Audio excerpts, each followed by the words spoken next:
Okay, very good. So let's go ahead and share the screen here. Okay, so you all should be able to see my screen. This is where we left off last time, everyone. We are going to discuss the formal roles and limitations of the Texas governor. So we're going to take a look at how the governor wears a lot of different hats when it comes to those main responsibilities. Right now, you could make an argument that when we look at this first one, the chief executive, that this is probably the most important of the formal roles that the governor has. Not to say that the other roles are not important, but this is probably the role that tends to be what's most synonymous with what a governor should be doing, right? Obviously, of course, being considered the head or the top of the executive branch within state government. So it makes sense that this would be not just the first power listed, but also the one that tends to be the most important, the one that tends to take the most time, the most effort. This is the main responsibility of what a governor is tasked with doing, is being the chief executive of a state, right? So in terms of how this is defined, within this whole definition of chief executive, the governor has control over the state bureaucracy and appointment and removal, budgeting, planning, and supervisory and clemency power. So there's a lot of different powers here listed, right? When it comes to what goes into running the state bureaucracy. We will talk about the state bureaucracy in this next chapter here. We're going to discuss, who is within the state bureaucracy. Basically, that's talking about the state agencies, and we're going to talk about what their roles are within state government. But basically, for the purposes of today's discussion, the governor is in control of the state bureaucracy to an extent, and we're going to talk about why it's to an extent, but the governor does have a lot of influence over the state bureaucracy. And some of these, of course, examples, like we're going to talk about here, the ability to make these appointments, right? So let's talk about this long ballot election first, and then we'll get to we'll get to some of these, right? So the long ballot elections lead to officials elected independently, so they feel no obligation to the governor. Now, this is a reiteration of what we talked about, not just on Monday, but also in previous chapters, how one of the aspects of the plural executive, or at least the main aspect of it, is that these high-ranking state executive officers are independently elected from the governor, right? The governor doesn't appoint these the lieutenant governor, the comptroller, the attorney general, like the president does. So because the governor, cannot appoint these people feel they don't feel like they're tied down to the governor, right? They don't feel any obligation, like it says here, right? They feel their obligation towards the voters who elected them, and so this creates a situation where governors have to rely on diplomacy, tact, and negotiation to be able to get things done. And we've talked before about how some governors have been better at this than others, especially like George W. Bush, who is, definitely highly regarded within Texas politics and Texas government in terms of the job he did as governor, regardless of whether people disagreed with his policy choices. People do appreciate that he was able to work with Democrats and able to have bipartisan support for a lot of these initiatives and be able to forge those excellent working relationships, which definitely helped him, in terms of moving up, to become president. So you could probably make an argument that he had a pretty successful run as governor, before he became president. But again, we look at some of these other governors, and maybe they haven't been able to establish as well as these working relationships. Of course, you also have to look at it that the politics today are different than the politics of even 20 years ago, right? Where there's a lot more polarization, there's a lot more, there's just a lot more one-upmanship. There's just a lot more. There's more theatrics to it. There's a lot more of that today. So you also have to take that into account in terms of the nature of politics is, you could probably say, is a little bit louder than what it used to be before. So, but with that being said, let's kind of reiterate in terms of going back to what this has to do with the governor today, right? So basically, to sum up what we're talking about here in terms of the state bureaucracy, right? So the governor is looked at as the head of the state bureaucracy. The governor is responsible for appointing the heads of these departmental agencies. But these departmental agencies, they're not necessarily as clearly defined like we would see in the federal level, where you have that strict chain of command, where, like, let's say the Secretary of Commerce answers to the president, and then you've got the directors under the Secretary of Commerce. Whereas in Texas, yes, you have like the heads of these agencies, but you also have appointed boards that also oversee some of these agencies, right? So there's overlapping jurisdiction when it comes to these agencies. And so because of these boards, that creates a situation where, if the governor wants something to get done with a certain state agency, it might not necessarily just be his unilateral decision. It might have to also come from the board as well. Like I know, like a good example we'll talk about later on, when we talk about, when we get to the judicial chapter, we'll talk about, the board, the parole board, and how we talked about that a little bit in chapter 10, but basically the parole board has discretion in terms of, when it comes to clemency and things like that. And we'll also talk about that here a little bit as well here. So, but yeah, so some of these boards definitely have, they have shared authority with the governor. Again, another example of federalism, to where you don't have, one person being in control of so many things, right? But let's talk a little bit about this in more detail, right? So the governor is responsible for filling vacancies in the judiciary. So keep in mind, remember that judges are elected in Texas. We'll talk about that in the judiciary chapter, but judges are elected in Texas. But the governor does have the ability to fill vacancies in the case of a judge passing away or a judge resigning. This happens, sometimes. I know a couple of years ago we had one of these judges here in the Valley. A couple of years ago, he ended up resigning due to criminal allegations, and so Governor Abbott made an appointment, for that judgeship. And then, if that judge wanted to continue to serve, the judge would have to then win that next election. And the book talks about how several judges in Texas have been appointed first by the governor due to these vacancies, and they've ended up keeping their seats. Now, of course, do keep in mind that that's also going to depend on local politics and the geography, because I can say that the judge that Governor Abbott appointed down here was not able to win re-election because, again, the area down here is still predominantly Democrat. But if this situation were to happen like up north, like in a more Republican area, then that judge would probably have a good chance of being able to stay on. So do keep that in mind. But again, this happens in rare circumstances, whenever a judge is no longer able to finishing out their election term. And we will talk about we will talk about that issue later on when it comes to judges being elected. We'll talk about how the pros and cons to that. Texas' short biennial legislative session permits the governor to make many interim appointments when the legislature is not in session. So, because of the nature of how the legislature works, if they're not meeting continuously, the governor does have the power to make these interim appointments, because the governor can simply make the argument, well, the legislature's not here, so we do need leadership within this agency, or we need someone to fill this very important role. So I'm going to appoint them on an interim basis, and then when the legislature comes back in session, then we'll address the interim status later, right? So for the expediency of government, for the necessity of government, and needing for things to get done, the governor does have this power to be able to make these interim appointments. Now, the power of incumbency, let's talk about this. So if a governor is reelected, they will be able to appoint all members of the board or commission by the middle second term. This is talking about how that these boards that the governor appoints. Now, keep in mind that the very important commissions and boards, like the Texas Railroad Commission, as well as the State Board of Education, which we'll talk more about them later on in this class, those are not appointed by the governor. Those are independently elected.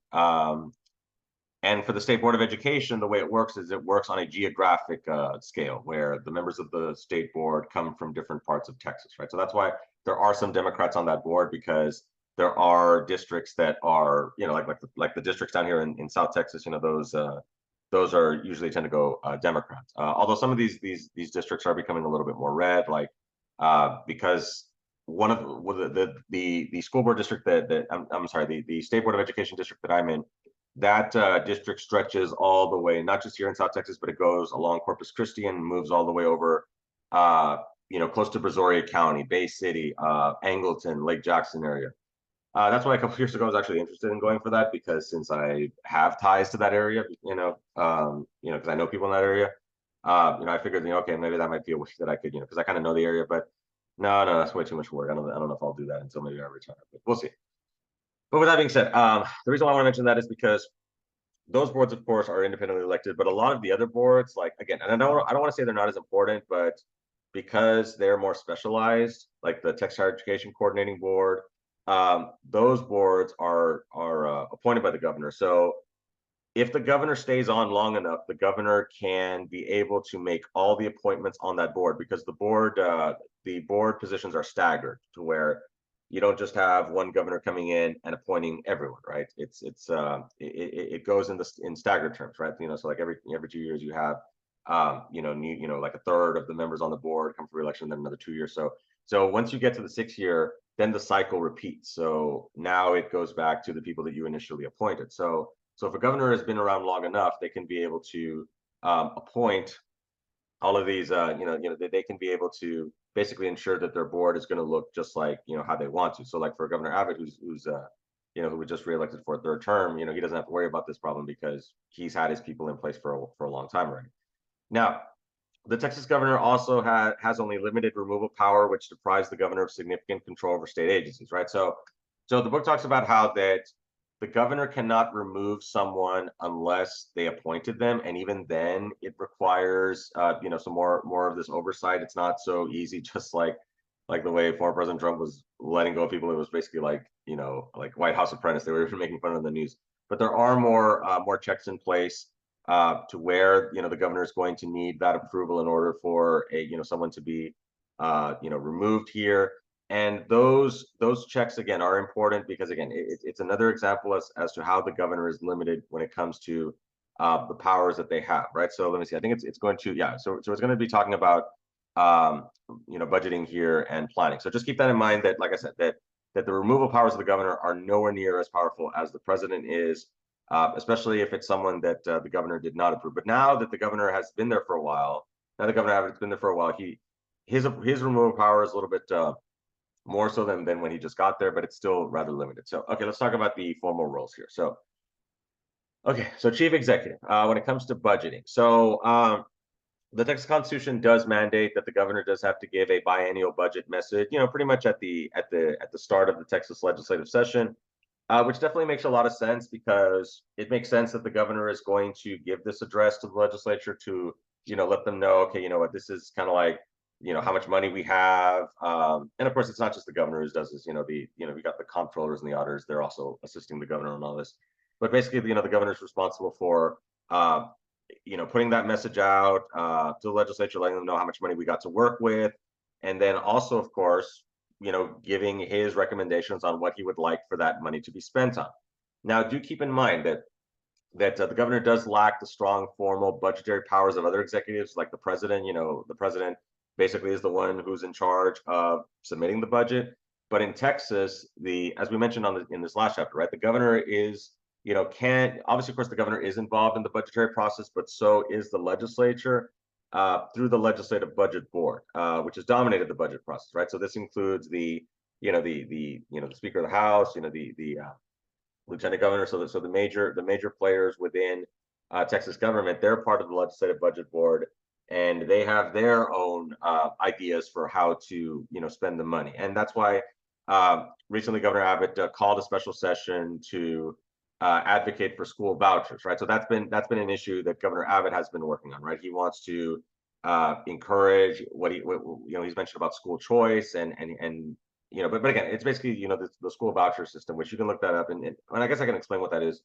So the idea of school vouchers is that, and again, this is just a very brief discussion on how this works, is that the idea of school vouchers is the state has a designation for how much money every student gets, every year within public education.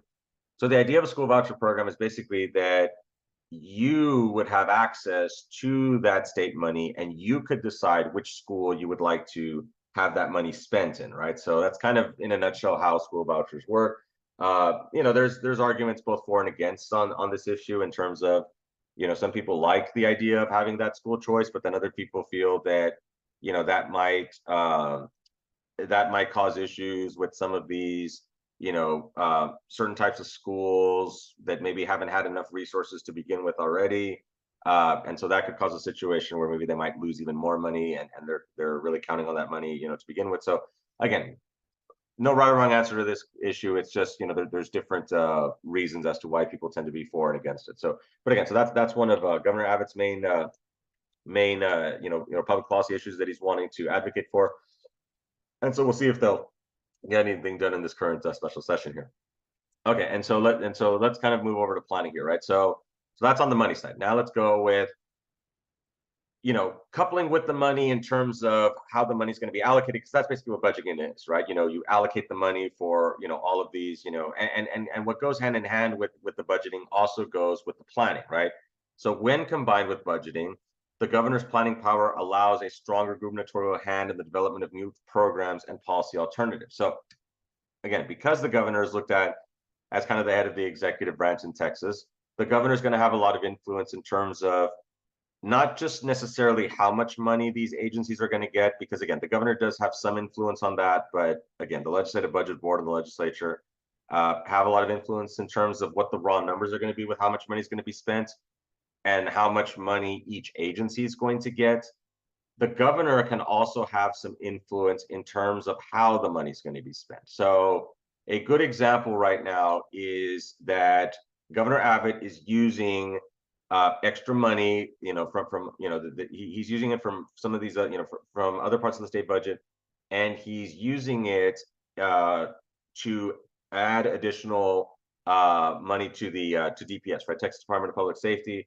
And Governor Abbott's making the argument that because this is in the this is the name of border security, right? And so what I'm trying to get here is that you've probably seen over the last couple of months that there's been a lot of these news events, like especially like in Eagle Pass. Recently we had some immigrants coming over, and Governor Abbott has been not just very vocal about using DPS along along the border to try to secure it, but also having DPS set up wires, having DPS with gunboats along the along the Rio Grande, and also setting up blockades with the DPS vehicles. I mean, you can look at this video and these pictures. It's all online. So this is an example of Governor Abbott using his planning power to authorize for certain funds to be used for certain departments, right? So it's clear that his emphasis is on border security, right? That's a very important public policy aspect that he is in favor of, right? So I'm giving you all examples of how he's doing that by being able to have some authority, especially with these emergency powers the governor has used in the last couple of years, especially like in response to the COVID pandemic. And also with this border security issue, because in the governor's eyes, he definitely sees this as an emergency. So we'll get to the commander in chief role here in a bit here, but again, these planning flexibilities, again, within reason, but the governor does have some flexibility when it comes to how these programs are going to operate. So also keep in mind that along with budgeting and planning, that the governor also has the ability to, again, to get reports from these agencies. And this is just standard procedure, right? The agencies definitely have to be audited and submit those reports, to demonstrate that they're using the money the way they're supposed to, right? So the governor can, do that, as well as make those appointments on those boards, like I was talking about here. Okay, so yeah, so let's get to this, right? So pretty good segue, right? So supervising, so the governor can, like I was saying, request those reports from state agencies, appoint board chairs, remove their own appointees, and use political influence to force hiring reductions or other economies, right? So when we think of this whole idea of supervising, right, that being at the head of an executive branch, right, being the top executive, right, supervising is in the nature of being within the executive branch or being an executive in general, right? Because if you're at the top of an agency, you're at the top of a company or whatever, your main task day to day is not necessarily to actually create stuff or input stuff. Your job is to make sure that the inputters are doing their job, right? You're supposed to be, supervising them. Now, some people might feel like, well, is that really all that work? It might not necessarily be, but if your employee messes up, then it's going to be on you because you're supposed to be supervising them. So yes, it comes with more pay, but it also comes with a lot more responsibility and usually with a lot more stress. That's why you might see that like principals come and go like within like high schools because they kind of get the blame. They're kind of like the president, they get the blame even if it's not necessarily their fault. But because they're that high up there, that's why like the higher up you go, it's easier to fall off the mountain as opposed to maybe like being at the base where things like that. Although not in all cases. So maybe it's kind of best to kind of be in the middle because you also don't want to be at the very end where you're kind of replaceable. So maybe kind of be in the middle might be kind of a good balance here. But yeah, so again, so reiterating what I just said right now, request those reports from those state agencies to ensure that the agencies are doing their job and they're spending the money the way they're supposed to and just complying with state law and even federal law as well.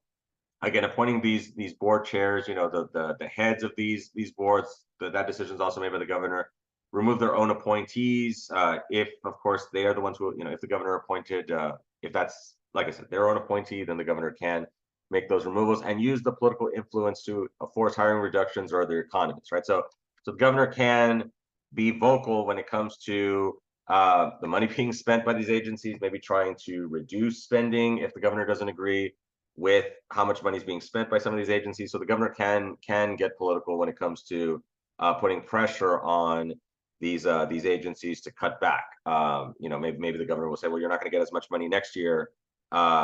So definitely, cut back already because it's not going to be in the budget, next year anyway. So the governor can definitely try to to encourage strongly encourage these agencies to cut back if the governor feels that they need to. And again, informal powers of supervision relies heavily on staff. So also keep in mind that the governor is not the only one who's doing this. The governor, of course, has their staffers, in terms of the official, the official office of the governor. And the staffers will go out to these agencies. They'll be the ones to go and actually negotiate with the heads of these agencies, the supervisors of these agencies, to try to gain compliance for what the governor is wanting, for the agencies to do and accomplish.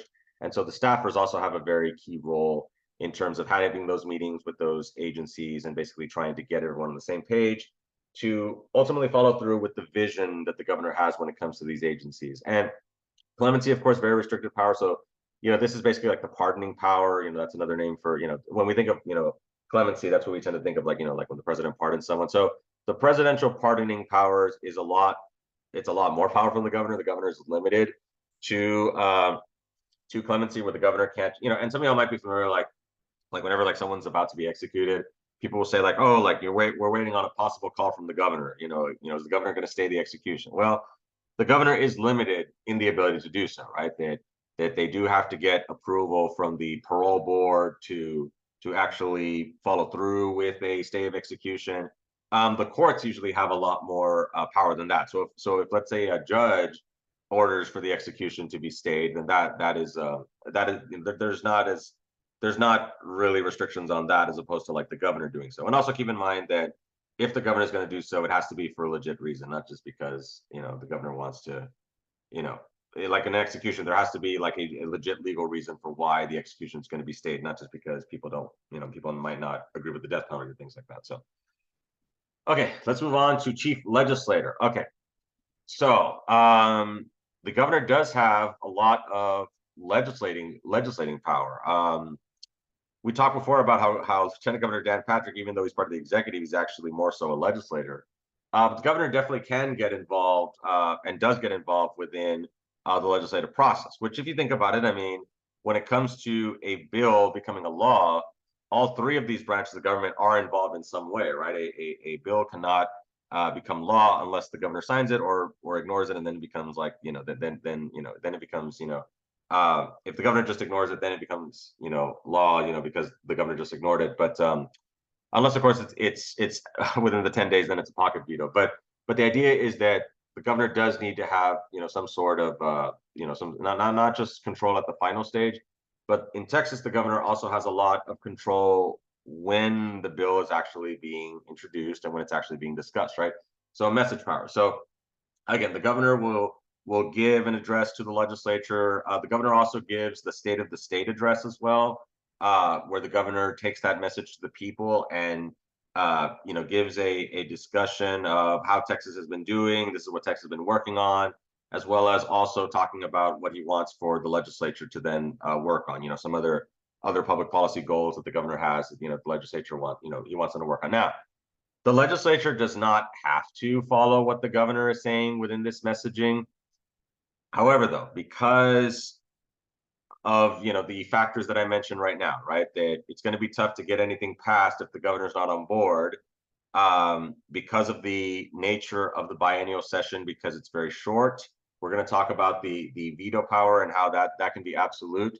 The governor definitely has a lot of influence when it comes to the policies that are being pursued there in the legislature, right? So within that messaging power, of course, again, the governor is going to promote, his policy agenda in terms of what he wants for the legislature to work on, and that power of persuasion is extremely important because the governor does not have too many of these direct powers within the as a chief legislator, other than the special session and the veto power, then the governor definitely has to engage in a lot of negotiation and persuasion when it comes to the everyday business of the legislature. So if the legislature is meeting in regular session, um, the governor is going to have to try to forge those good working relationships with the members of the legislature. And we've seen in more recent years where there have been disagreements with Governor Abbott and some of the other chief executive officers here. I know going back, like I said, to the 1990s with George W. Bush, there was a lot more bipartisanship and there was a lot more. Of course, also remember the Democrats were still in power in the legislature, so the governor definitely had to, the governor definitely had, Governor Bush definitely had to engage in more of those good working relationships. Whereas now, because the Republicans are in charge, they have the majority in the legislature and in the state executive. Republicans might not necessarily feel it's as big of a need to cross the aisle and work with Democrats. In fact, what you're seeing is that the disagreements aren't even necessarily between Republicans and Democrats. It's more so within their own Republican Party, right? Because since they have the majority, they can pretty much get what they want done. They have the votes for it, but they have to decide how it's going to go, right? They have to be able to agree on the plan, on that plan from the Republican side, but in some cases they're not able to. So that's why we've had some of these disagreements. The session power. So the governor, of course, can call special sessions. Do keep in mind that for the most part, the governor sets the agenda, although there is a little bit of leeway that the legislature has, but not too much. But for the most part, the governor sets the agenda in terms of what's going to be worked on, and that pretty much sets the tone for how the special session is going to go. The book does talk about how that more recently governors have been calling more special sessions, like Governor Rick Perry, former Governor Rick Perry, current Governor Greg Abbott, have called more special sessions. George W. Bush never called a special session, and the book talks about how that was like a testament to his ability to work with Democrats and have those bipartisan relationships. But nowadays, governors have been calling a lot more special sessions here. Okay, and then of course we also have the veto power. And also keep in mind that there are no limits to the number of special sessions that the governor can call. The governor can call unlimited special sessions. They try to limit it though because it does cost money, right? So that's going to be more money you're going to have to pay the legislators. So they try to limit it as much as they can, but you're going to definitely see a lot more special sessions nowadays because the state has just gotten so large when it comes to their responsibilities. There's so much money involved, so many different agencies, departments, so many things to do now that it's just pretty much a given that we're probably going to have special sessions for the foreseeable future, unless of course the state decides to maybe have annual sessions instead of biennial sessions. Then maybe we wouldn't see as many special sessions, but for now we probably will see more of these special sessions because there's just too much work to get done in just a couple of months here. Okay, the veto power. So the governor's strongest legislative power is the veto power. And we talked about how that in Texas, the veto power is extremely important because of the fact that the legislature doesn't meet continuously. So because the legislature is in constant not procrastination mode, but it's like they're constantly in finals week mode where they got to get all like with me, like we got to get all the grades done. You got to get everything turned in. That's kind of like how they are, right? They got to get all these bills ready to go. A lot of them, like I've said before, they're working on these bills even before the legislature starts, so they can have it ready to go to submit on the first day. Just like with me, like I have to have my classes ready. I can't be working on my classes the first day the semester starts, because for obvious reasons. But with that being said, when we look at, of course, the veto power is, like I said, even more impressive than the president is, because since Congress meets continuously, there's always that threat of an override of a veto. Even though nowadays you can make the argument that it's a lot more difficult to override a veto, but the threat of overriding a veto is still there. Whereas in Texas, if let's say, we get all these bills at the governor's desk and the legislature's already out of session, then there's no legislature to override the veto. So the veto becomes absolute.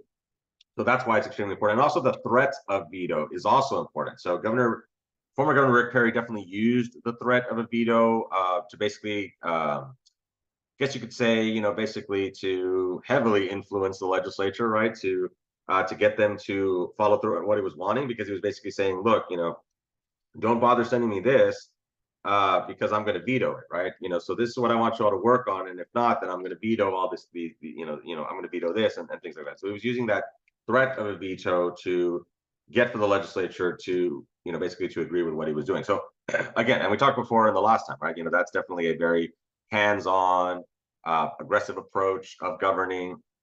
And so, former Governor Perry was definitely used that veto power, and the book talks about how that I think there's the chart here, right? Yeah. Let's take a look at this chart, right? So in one single session, look how former Governor Perry vetoed 132 bills, and Bill Clements, it took him more than 8 years to get to 190, and Governor Abbott vetoed 58 in 2019. So you see in more recent years, we've seen that these more recent governors have definitely used the veto power a lot more. And like I mentioned, with former Governor Perry, that threat of veto, and basically, trying to get for the legislature to work on these things and not work on these things over the threat of veto was definitely very instrumental. Also, keep in mind that the item veto, like I mentioned, we talked about this in the last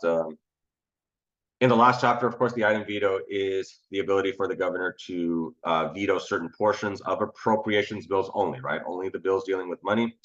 So the appropriations bills, the governor does have the ability to, negate certain portions of that. Instead of just simply going yes or no, the governor can be more specific and saying, yes, I'll approve this, but not this program, not this money, not this. I'm gonna cut this out, and then we'll approve it that way. So, okay.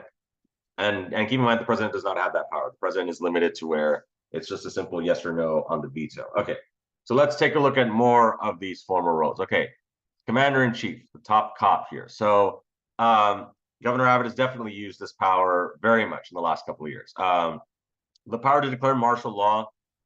Do keep in mind that the governor is in charge of the National Guard, unless, of course, they get mobilized by the by the president. So of course that would be like in a major catastrophe.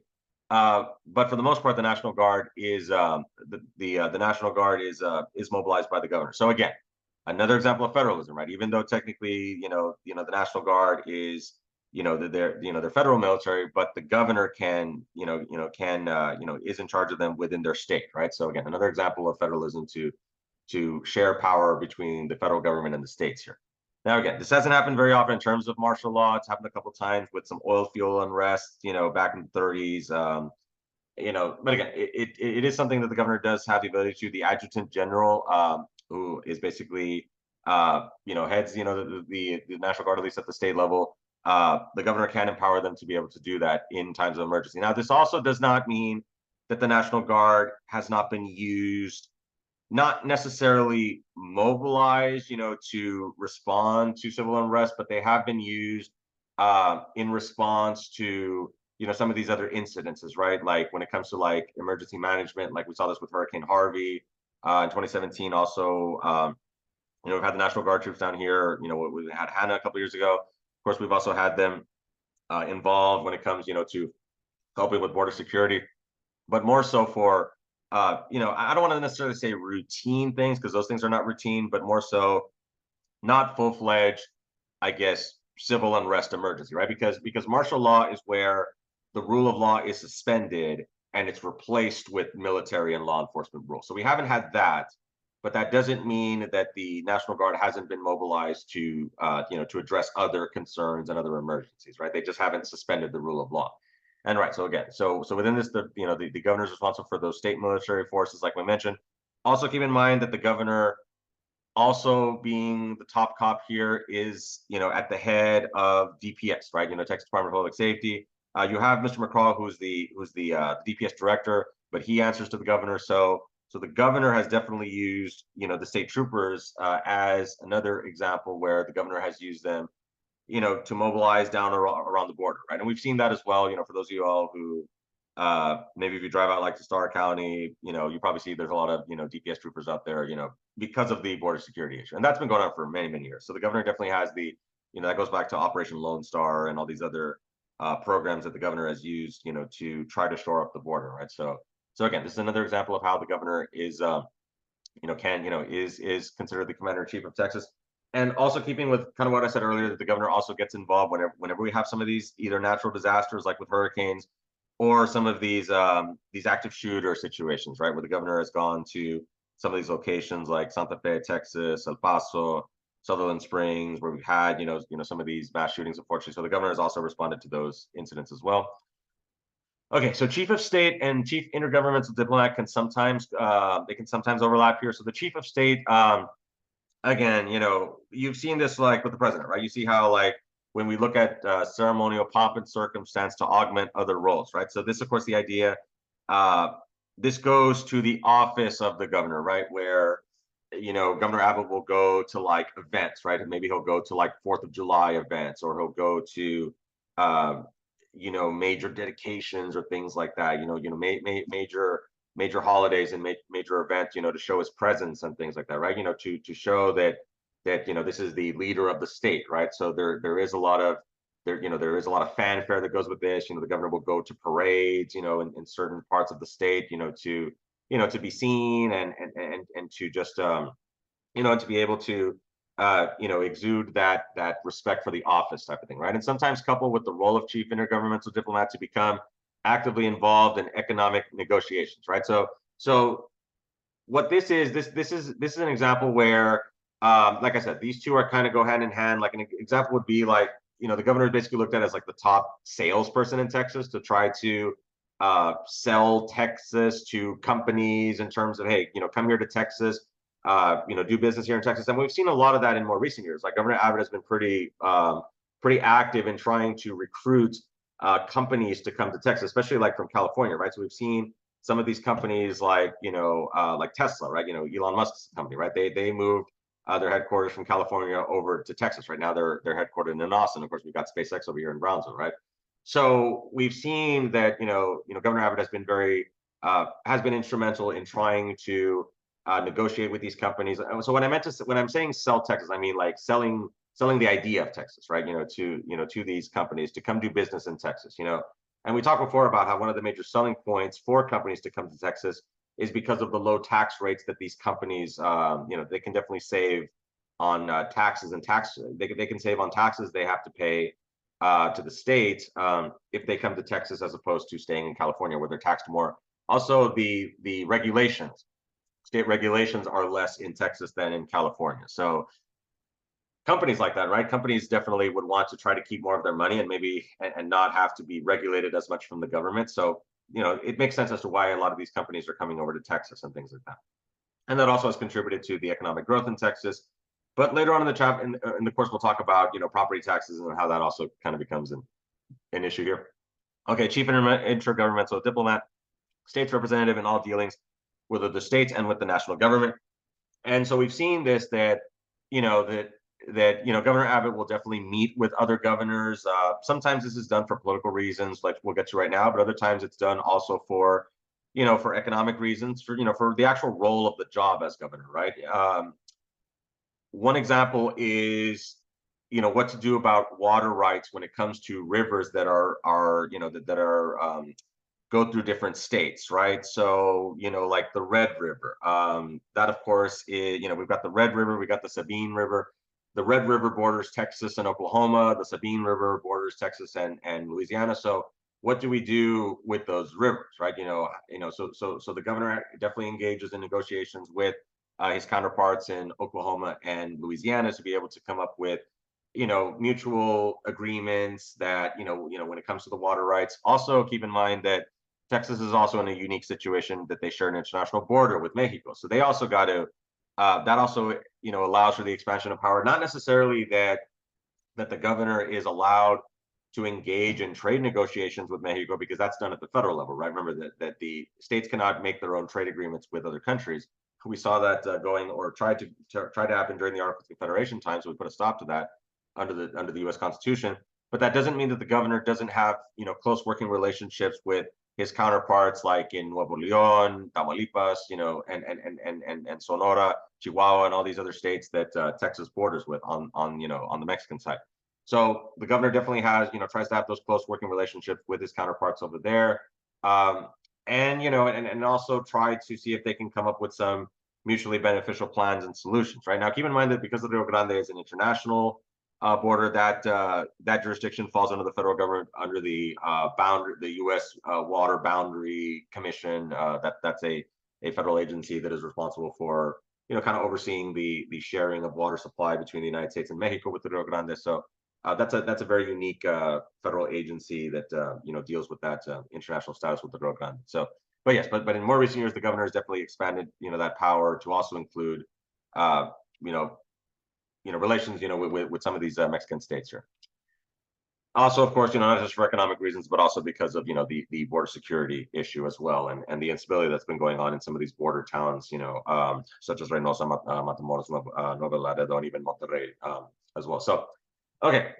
So with that being said, let's finish off here with the so we looked at the formal roles, right? Now these are the more informal roles. These are important, but they're not necessarily part of the governor's job description in terms of what he does on a daily basis. But because he's the governor, because he's regarded as a very important figure in Texas politics, the governor is going to have several of these informal roles, mostly dealing with politics and also dealing with the people, right? And in cases, and it's usually one and the same.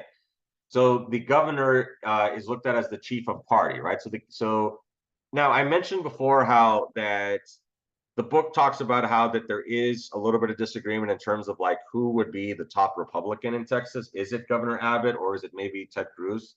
Um, you could maybe make an argument that John Cornyn, the other senator, might be, but he's not as vocal as Ted Cruz. Ted Cruz tends to be a little bit more. He's definitely a lot more recognizable. But and people have different opinions about this. My personal opinion, I would definitely say that Governor Abbott would probably be more the chief of party because he is. And I mentioned this before last time. I remember I talked about how that Ted Cruz, since he's not necessarily the head of the Senate, whereas the governor is more so the head of the Texas executive. So he's kind of got more of an administrative aspect. So that's why I would kind of give the nod to Governor Abbott here. But anyway, so the governor is the key figure at the state party conventions and usually is the leader of the party's delegation to national conventions, right? So the governor, again, when we have these state conventions, we're going to have them coming up this next summer. That the governor is going to be there at the Republican convention. I mean, he's going to give, he'll probably give, if not the major keynote speech, one of the major speeches there, because again, he's regarded as the top, party official on the Republican side in Texas, and so he'll definitely have an active role within the events of the state party convention. And again, and when the governor will also go to the national convention, right? So again, after the state convention coincides, like usually like in early June, mid-June, and then later on in July, then go to the national convention, right? So yeah, so the governor will definitely have a key role when it comes to the and the book also talks about that the governor, because the governor is looked at as the chief of party, the governor also has a lot of influence when it comes to supporting certain candidates for other positions throughout state government and even national government. So the governor also tends to be very active in negotiations with the state party chair, and they usually work, together when it comes to these they work together on this political mission, right, in order to try to maintain Republican control of Texas, and so they'll have all these meetings and things like that, And again, now this is outside of the formal roles of the governor, but because the governor is the governor, that's why the governor is regarded so highly within their own specific party here, and have that key leadership role within they're basically, like I said, looked at as the party leader here within Texas. Leader of the people. So most people are unaware of limitations of gubernatorial power, just like most people think that President Biden can decide the gas prices just by pressing a button in the Oval Office. Well, I don't necessarily mean that, but the point is that a lot of people they fail to understand that there are more intricacies when it comes to the job of the president, and same thing with the governor, right? Even more so probably the governor, because there's more information out there if people want to research about how the president does their job, what are the limitations of the presidency. But with the governor, it's a lot harder to find because that information is not as readily available. It's not taught as much. Texas government is as opposed to American government, which is taught in the high schools. Texas government isn't. You have to take the college class for it. So because there's less of a base for people to learn about Texas government, in that it's just these college students, then that creates a situation where there's even less awareness than you might see at the national level. And even then, people are still not really aware of how the national government works. If you've taken federal government with me, you'll know that I've harped on that. But yeah, so when it comes to the fact that most people don't know about the limitations of the governor, that's why the governor is looked at as the head of the state, right? Even though, as I mentioned, the plural executive limits the governor's power, but most people in Texas don't even know what the plural executive is, or even know what that means. If you told them, hey, do you know what the plural executive is? They probably wouldn't even be able to tell you. So because of that, then you have a situation where, because of that, you have a situation where the people will look to the governor as basically like having a lot more power than the governor does. And that is an important power that the governor does have, right? That informal power of using that influence as a key bargaining tool, having the people behind him, right? The governor has what's called the bully pulpit, just like the president, right? Where the governor can go on TV with that State of the State address. The governor has access to the media. The governor can, conduct interviews and try to get the message out, get the wording out to the public to try to get them to maybe put pressure on their state reps and state senators to support what the governor is wanting, to get done, right? So the governor definitely has a lot more access to the people than members of the legislature would, because again, if you're a state rep, I mean, sure, that's important, but the governor is definitely, much more highly regarded in terms of, how the public views them. And of course, also the populist approach to leadership, like we talked about in chapter 1, this idea that going to the people and trying to make this message that, hey, the system doesn't work. These people in the Texas legislature, these Democrats in the legislature, they left. They are not doing their job. And Governor Abbott was very vocal about that 2 years ago when the Democrats left to Washington to allow for quorum not to be met in that special session 2 years ago. So yeah, Governor Abbott definitely ascribed to this type of leadership to where hey, like, basically calling out the Democrats, telling them that they're not doing their job, they need to come back to Austin. And I mean, he even took it one step further and wasn't going to pay, them and their staffers, for the ones who left. So yeah, so those are definitely approaches that the governor can use. And so again, these are informal because it's not, it might somewhat be related to the governor's job, especially when it comes to the leader of the people, because getting the people involved in government and getting them involved in educating them on what's going on and try to get their assistance, you could definitely make an argument that is part of the job, as well as trying to get reelected. So you definitely have to, you can't just be like, no, I'm not going to get involved politically at all. My job is just simply to, manage the state of Texas. I mean, no, I mean, you got to also get involved politically if you want to keep that job, right? So it definitely requires that. Okay. Okay. So that's pretty much what I wanted to finish off on here, everyone. Okay, so let me go ahead and end here for today here. Let me go ahead and stop the share.